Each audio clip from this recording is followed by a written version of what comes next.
बिस्मिल्लाहिर्रहमानिर्रहीम अस्सलामुअलैकुम वरहमतुल्लाहि वबरकातुहू। ऐसा तकदीर की वजह से हो सकता है, यानी अच्छी तकदीर का ना होना। ऐसे अफराद की ज़िंदगी रुकावटों और परेशानियों से भरी रहती है, लेकिन ऐसी तकदीर का इलाज दुआ है। और आयत करीमा के वसीला से दुआ की जाए तो अल्लाह की गैबी मदद से इस इंसान की ज़िंदगी की हर रुकावट खुद ब खुद दूर होने लगती है।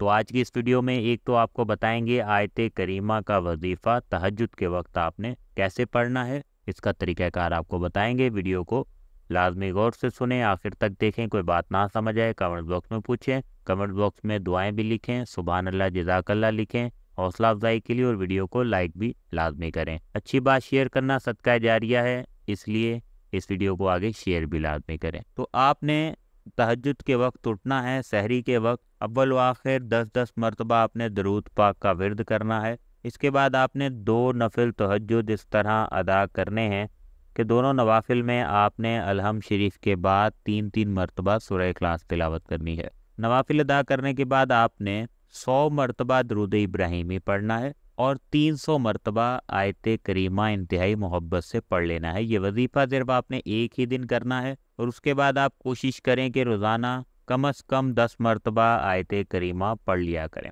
जब आप ये विर्द मुकम्मल कर लेंगे, इसके बाद दुआ के लिए हाथ उठाएं और अल्लाह ताला की बारगाह में औलाद के हवाले से या फिर आपकी जो भी जायज़ हाजत है उसके हवाले से दुआ करें। इंशाअल्लाह ताला आपकी तमाम दिली मुरादें पूरी हो जाएंगी। हम पहले भी अपने चैनल पर तीसरे कलमे के हवाले से वज़ाइफ दे चुके हैं, अगर आपने नहीं देखे तो वो भी लाजमी देखें। कोई सवाल हो कमेंट बॉक्स में पूछें। सबको दुआओं में याद रखें। इजाज़त चाहते हैं, अल्लाह हाफिज़।